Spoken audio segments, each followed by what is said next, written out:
नमस्कार, आप देख रहे हैं नेक्स्ट न्यूज पॉलिटिकल बाइट। मैं हूं आपके साथ आकाश त्रिवेदी। 2024 के लोकसभा चुनाव आने वाले और इससे पहले देश के अंदर 5 राज्यों में विधानसभा के चुनाव अभी जारी है। ऐसे में दर्शकों आपको बता दें कि देश की बड़ी 28 पार्टियों ने मिलकर एक गठबंधन बनाया और उस महागठबंधन का नाम दिया था इंडिया गठबंधन। अब आपको बता दें कि इंडिया गठबंधन आखिर बनाने की जरूरत है।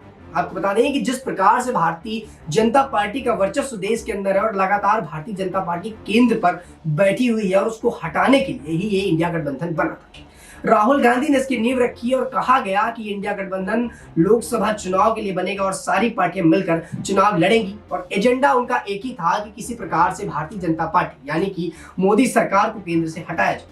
आपको बता दें जितनी बार ये गठबंधन बना या जितनी बार इस गठबंधन की जो है मीटिंग हुई, पार्टियों के साथ बैठक हुई, एक ही एजेंडा रहा कि कैसे भी करके देश के अंदर से मोदी सरकार को हटाया जाए। दर्शकों आपको बता दें कि जिस तरीके से लगातार देश में मोदी सरकार को लेकर खबरें बाहर आ रही और कहा जा रहा है कि भारतीय जनता पार्टी लगातार विपक्षी पार्टियों को दबाने का काम कर रही है, विपक्षी पार्टियों को खत्म करने का काम कर रही है। ऐसे में भयभीत होकर उन्होंने इंडिया गठबंधन बना दिया और इंडिया गठबंधन का फायदा कांग्रेस पार्टी सबसे ज्यादा उठाना चाहती है, क्योंकि कांग्रेस पार्टी के नेता राहुल गांधी ने इसकी नींव रखी और कहा गया कि राहुल गांधी ही चाहते हैं कि इंडिया गठबंधन बने और ताकि वो केंद्र की कुर्सी पर बैठे। ऐसे में तमाम सवाल खड़े होते हैं, क्या जिस प्रकार से 28 बड़े बड़े नेताओं ने या बड़े बड़े दलों ने मिलकर ये इंडिया गठबंधन बनाया, तो ऐसे में क्या राहुल गांधी इसका सबसे ज्यादा फायदा उठाएंगे, क्योंकि राहुल गांधी ने इसकी नींव रखी और कहीं ना कहीं वो प्रधानमंत्री पद के रूप में खुद को देख रहे। ऐसे में जो अलग पार्टियां हैं, जो और पार्टियां हैं जिनके साथ जुड़ी हैं, वो भी तो दावा ठोक सकती है अपने प्रधानमंत्री पद की। लेकिन इंडिया गठबंधन की जो लगातार बाहर खबरें आई और लगातार कहा गया कि इंडिया गठबंधन से जो है केंद्र के चुनाव के लिए बनाया जा रहा है। ऐसे में इंडिया गठबंधन का अब हाल कुछ ऐसा हो गया है कि करवा बनाने से पहले ही साथी बिछड़ने लगे। दर्शकों आपको बता दें कि जिस प्रकार से कांग्रेस पार्टी की नींव रखी और इंडिया गठबंधन बनाया, अब वही इंडिया गठबंधन टूटता हुआ नजर आ रहा है। आपको बता दें कि इंडिया गठबंधन की टूट की शुरुआत उस वक्त हो गई जब अखिलेश यादव का बयान आया और अपने बयान पर अखिलेश यादव ने राहुल गांधी पर बड़ा हमला किया। अखिलेश यादव का कहना था कि राहुल गांधी धोखेबाज है, राहुल गांधी धोखा करते हैं और धोखे से उन्होंने मुझे इंडिया गठबंधन का हिस्सा बनाया है और मुझे शामिल करने की बात कही। दर्शकों आपको बता दें अखिलेश यादव ने यह बयान इसलिए दिया क्योंकि मध्य प्रदेश की कुछ सीटों पर अखिलेश यादव चुनाव लड़ा करते और उन्हीं सीटों पर अखिलेश यादव को राहुल गांधी ने अपने दूसरे कैंडिडेट्स उतार दिए और उन सीटों पर चुनाव लड़ने से कहीं ना कहीं रोक लगाने की कोशिश की। ऐसे में अखिलेश यादव ने बड़ा तंज कसते हुए कहा कि राहुल गांधी धोखेबाज नेता है। अच्छा हुआ कि उनकी ये नीयत पहले ही साफ हो गई और हमें पता चल गया कि ये कैसी नीयत वाले नेता हैं और आगे चलकर हमें दिक्कत न हो। वहीं अखिलेश यादव ने इस बात का भी जिक्र किया कि राहुल गांधी अगर हमें बात पहले बताते या मुझे इस बात का जरा भी जो है आइडिया होता, अंदाजा होता कि ये जो चुनाव के लिए बनाया जा रहा है, ये केंद्र के चुनाव के लिए गठबंधन बनाया जा रहा है, ना कि विधानसभा चुनाव के लिए। दर्शकों आपको बता दें कि केंद्र के चुनाव के लिए गठबंधन बना और शायद इस बात से अनजान थे अखिलेश यादव और अखिलेश यादव ये समझ बैठे कि विधानसभा चुनाव में सभी पार्टियां एक साथ मिलकर चुनाव लड़ेंगी और अपने अपने हिसाब से सीटें बांटेंगी। बात करें अगर मध्य प्रदेश की 230 सीटों पर, तो वहां पर कई सीटें थी जहां पर अखिलेश यादव ये चाहते थे कि उनकी सीटें उनको मिल जाएंगी और साथ में चुनाव लड़ेंगे तो उनको ज्यादा मेहनत नहीं करनी पड़ेगी। वहीं उत्तर प्रदेश में राहुल गांधी ये सोच रहे थे कि उत्तर प्रदेश की बहुत सी ऐसी सीटें हैं जिस पर अखिलेश यादव आज भी जीत कर सकते हैं। बात करें अगर घोसी विधानसभा चुनाव की, तो घोसी में भी अखिलेश यादव ने काफी बड़ी जीत की और कहा यह गया कि इंडिया गठबंधन का ये फर्क है और इंडिया गठबंधन के चलते ही ये पूरा जो है जीत उनको मिली। ऐसे में अब वही इंडिया गठबंधन टूटता हुआ नजर आया। बात करें अगर इंडिया गठबंधन के एक और बड़े चेहरे की, तो वो थे नीतीश कुमार और नीतीश कुमार का बयान आने के बाद से ही इंडिया गठबंधन की मानो टूट का एक बड़ा ही राज खुल गया। आपको बता दें दर्शकों के नीतीश कुमार का बयान आया और नीतीश कुमार ने इस बात का जो है कहा कि मुझे इंडिया गठबंधन से कोई मतलब नहीं। तो कहीं ना कहीं कहा यह गया कि नीतीश कुमार विधानसभा चुनाव के चलते ये सारी बातें बोल रहे हैं, ना कि केंद्र के चुनाव। तो ऐसे में लगातार दोस्तों सवाल फिर से उठते हैं, क्या राहुल गांधी ने सारी रणनीति पहले से बनाई? क्योंकि अब जब इंडिया गठबंधन की थोड़ी सी टूट की वजह बाहर आई, तब राहुल गांधी ने जो है इंडिया गठबंधन का सुध लेना ही छोड़ दिया। क्योंकि इंडिया गठबंधन केंद्र के लिए बना था और अभी फिलहाल देश में विधानसभा के चुनाव चल रहे हैं और कहा यह जा रहा है कि 5 राज्यों यानी कि मिजोरम, तेलंगाना, मध्य प्रदेश, राजस्थान और छत्तीसगढ़ में से अगर 3 राज्यों में भी अगर राजस्थान जैसे राज्यों में वो कांग्रेस पार्टी जीत जाती, यानी 3 बड़े राज्यों में कांग्रेस पार्टी चुनाव जीतती है, तो कहीं ना कहीं कांग्रेस पार्टी को शायद ये इंडिया गठबंधन की जरूरत न पड़े और केंद्र के चुनाव में वो अकेले ही चुनाव पर उतरे और इन सारी पार्टियों को दबा।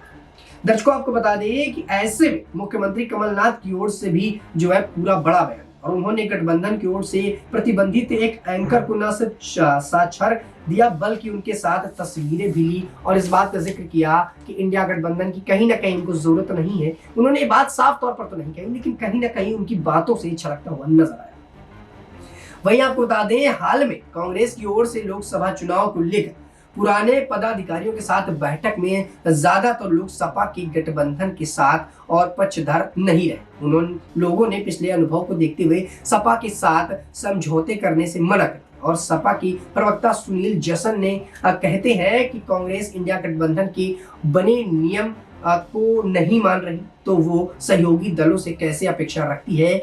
और बीजेपी प्रवक्ता समीर सिंह ने कांग्रेस और सपा की रार पर चुटकी ली। उन्होंने कहा कि यह स्वार्थ के लिए गठबंधन बना है, भ्रष्टाचार बचाने के लिए बना है, ये धरातल पर नहीं आएगा। विपक्षी गठबंधन इंडिया में शामिल क्षेत्रीय दल अपने अपने राज्य में मजबूत है। दर्शकों, आपको बता दें कि न सिर्फ इंडिया गठबंधन के नेता बल्कि भारतीय जनता पार्टी के नेताओं का भी ये कहना है और इस पर समीर जो कि प्रवक्ता है भारतीय जनता पार्टी के, उनका भी कहना है कि ये इंडिया गठबंधन के जो नेता हैं वो अपने अपने राज्य में अपने अपने स्तर पर काफी ज्यादा प्रबल और उनको पता है कि कब कैसे चुनाव लड़ना और उनको इंडिया गठबंधन की कोई खास जरूरत नहीं। वहीं इस पर बात ये उठी कि सपा के साथ यानी कि जो अखिलेश यादव की बात कही गई। वहीं एक बात बताया आपको दर्शकों, तो इस पर चर्चा की जा रही थी मायावती को लेकर। कहा जा रहा था कि मायावती भी इस इंडिया गठबंधन का हिस्सा बन सकती है और दलित वोट जो है वो मायावती के साथ साथ इंडिया गठबंधन यानी कि राहुल गांधी को मिलता हुआ नजर आया। लेकिन मायावती ने अपना रुख साफ कर दिया और हाल ही में मायावती के बयान ने पूरा पासा ही पलट दिया। आपको बता दें, ये मायावती का बयान आया और अपने बयान पर मायावती ने इस बात का जिक्र किया कि भले ही भारतीय जनता पार्टी जीत जाए लेकिन हम कांग्रेस को जीतने नहीं देंगे, क्योंकि कांग्रेस हमारे खिलाफ ओछे काम कर रही, ओछी राजनीति बनाने का काम कर रही, तुष्टीकरण फैलाने का काम कर रही और ऐसे में हम नहीं चाहते कि कांग्रेस जीते। चाहे देश के अंदर दोबारा से भाजपा सरकार आ जाए लेकिन हम कांग्रेस को आने नहीं देंगे। तो दर्शकों, कहीं ना कहीं ये बड़ा झटका राहुल गांधी को मिला, क्योंकि वो राहुल गांधी जो केंद्र पर बैठी मोदी सरकार को हटाना चाहती थी और ये कहा जा रहा था कि प्रधानमंत्री नरेंद्र मोदी की जो छवि है, प्रधानमंत्री नरेंद्र मोदी के नाम पर वोट पड़ते हैं और जब जब चुनाव आते हैं तो एक मोदी लहर आती है और चुनाव का पासा पलट जाता है। ऐसे में राहुल गांधी भली बात इस बात को समझते थे, इस वजह से उन्होंने पूरा इंडिया गठबंधन बनाया और केंद्र के चुनाव के लिए बड़ी रणनीति खेली। लेकिन उनकी यह रणनीति अब टूटती हुई नजर आई और इसका सबसे बड़ा टूट का कारण रहा अखिलेश यादव और बिहार में नीतीश कुमार। कहा यह जाता है कि उत्तर प्रदेश और बिहार की सीटें अगर मिल जाएं, जिसके खेमे में चली जाएं, तो केंद्र के चुनाव को जीतने के लिए उसे कोई रोक नहीं सकता। केंद्र के चुनाव वो बड़ी आसानी से जीत जाए। ऐसे में यही 2 राज्य हैं जहां के सीएम ने और जहां के पूर्व सीएम ने ये बयान दे दिया कि अब इंडिया गठबंधन से उनका कोई मतलब नहीं। तो कहीं ना कहीं कांग्रेस पार्टी को एक बड़ा झटका लगने जैसा। वहीं अब इंडिया गठबंधन धराशाही होता हुआ नजर आ रहा है, क्योंकि विधानसभा के चुनाव में यही जो गठबंधन के सारे नेता थे एक साथ थे, अब अलग थलग है और एक दूसरे के विरोध में चुनाव लड़ रहे हैं। बात करें हम छत्तीसगढ़ की, तो छत्तीसगढ़ में जो है भूपेश बघेल अपने हिसाब से चुनाव लड़ रहे हैं। वहीं जिन राज्यों में या बात करें दिल्ली की, तो आम आदमी पार्टी के नेता भी अलग चुनाव लड़ने में रहे। यानी कि जो इंडिया गठबंधन इन्होंने बनाया था केंद्र के चुनाव के लिए कि हम साथ मिलकर लड़ेंगे, वो विधानसभा चुनाव के आते ही टूट गए और वही नेता अपने अपने दल को मजबूत करने में लगे हैं, सशक्त करने में लगे हैं और चुनाव में अकेले आगे बढ़ने की बात कही जा रही है। सभी नेताओं को या सभी पार्टियों को यह एहसास हो गया है कि इंडिया गठबंधन का कोई फायदा नहीं। केंद्र के चुनाव में इसका पूरा फायदा राहुल गांधी उठाएंगे और कांग्रेस पार्टी उठाएंगे, क्योंकि कांग्रेस पार्टी पुरानी पार्टी और आज भी देश के अंदर जब चुनाव होते हैं तो कांग्रेस वर्सेस बीजेपी के हिसाब से चुनाव होते हैं और यही 2 बड़ी पार्टियों के हिसाब से जो है चुनाव में जो निर्णय आते हैं वो देखे जाते हैं। ऐसे में जो छोटी पार्टियां हैं या जो अन्य विपक्षी पार्टियां हैं जिन्होंने राहुल गांधी का दामन थामा था, वो भी अलग होती हुई नजर और पूरी तरह से इंडिया गठबंधन धराशायी होता हुआ नजर आया।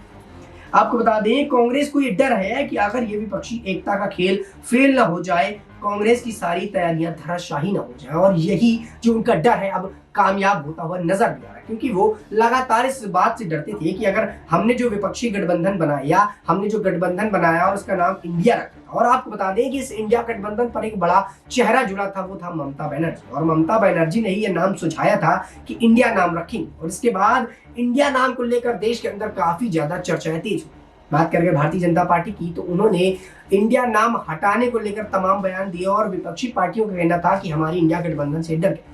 लेकिन शायद कांग्रेस पार्टी या जो इंडिया गठबंधन के नेता थे वो नहीं समझ पाए कि भारतीय जनता पार्टी चाणक्य नीति के बारे में जानी जाती है और चाणक्य नीति के चलते उनके सामने कोई टिकने वाला नहीं। और वही हुआ, इंडिया गठबंधन विधानसभा चुनाव आते ही टूटने लगा और केंद्र से पहले पूरा टूटने वाला है, ये कहीं ना कहीं कयास लगाए जा रहे हैं। जहां पर इनके पार्टी के कई नेता दूरियां बनाते हुए नजर आए, तो वहीं राहुल गांधी ने इंडिया गठबंधन को जोड़ने का काम कर रहे हैं। और इसके साथ साथ लालू यादव भी है, जो बिहार की राजनीति का एक बड़ा चेहरा, और वो भी इसको जोड़ने का काम कर रहे हैं। जब अखिलेश यादव के और राहुल गांधी के बीच में रार हुई, तो लालू यादव ही आगे निकल कर आए और उन्होंने फ्रंट फुट पर आकर दोनों को जोड़ने की कोशिश की, लेकिन ये जुड़ाव हुआ नहीं। कहीं ना कहीं कहा यह जा रहा है कि अखिलेश यादव अभी भी इंडिया गठबंधन से आ सकते हैं, लेकिन जो खबरें बाहर आ रही हैं, जो आंकड़े बाहर आ रहे हैं, और इनके अंदर की जो रार है, जो इनके अंदर के मतभेद है, वो अब उजागर हो रहा है, वो पब्लिक के सामने आ रहा है, मीडिया के सामने आ रहा है, और ये पता चल रहा है कि किस प्रकार से राहुल गांधी भले ही कितना एक होने का कोशिश करें, कितना ही एक साथ मिलकर बात करने की कोशिश करें, लेकिन इनकी जो रार है वो अभी भी अंदर बरकरार है और सारे नेता अपना अपना दल मजबूत करने में लगे हुए हैं। दोस्तों, इस पूरे मुद्दे पर आप अपनी क्या राय रखते हैं? क्या अब आने वाले समय में, यानी कि लोकसभा चुनाव से पहले, इंडिया गठबंधन पूरी तरह से टूट जाएगा? क्या इंडिया गठबंधन का महज एक ही एजेंडा था, भारतीय जनता पार्टी को जो है केंद्र से हटाना? और क्या कांग्रेस पार्टी इस पर अपना बड़ा जीत दर्ज करेगी? क्या राहुल गांधी ही प्रधानमंत्री पद के लिए खुद को उम्मीदवार साबित करेंगे? क्योंकि इंडिया गठबंधन की रार जिस प्रकार से सामने देखी जा रही है, और इंडिया गठबंधन की नींव भी राहुल गांधी ही रख रहे हैं। इस पूरे मुद्दे पर आप अपनी क्या राय रखते हैं? नीचे कमेंट सेक्शन में हमें जरूर बताइएगा। फिलहाल के लिए देश दुनिया की तमाम खबरों से जुड़े रहने के लिए आप देखते रहिए नेक्स्ट 9 न्यूज़ पॉलिटिकल बाइट।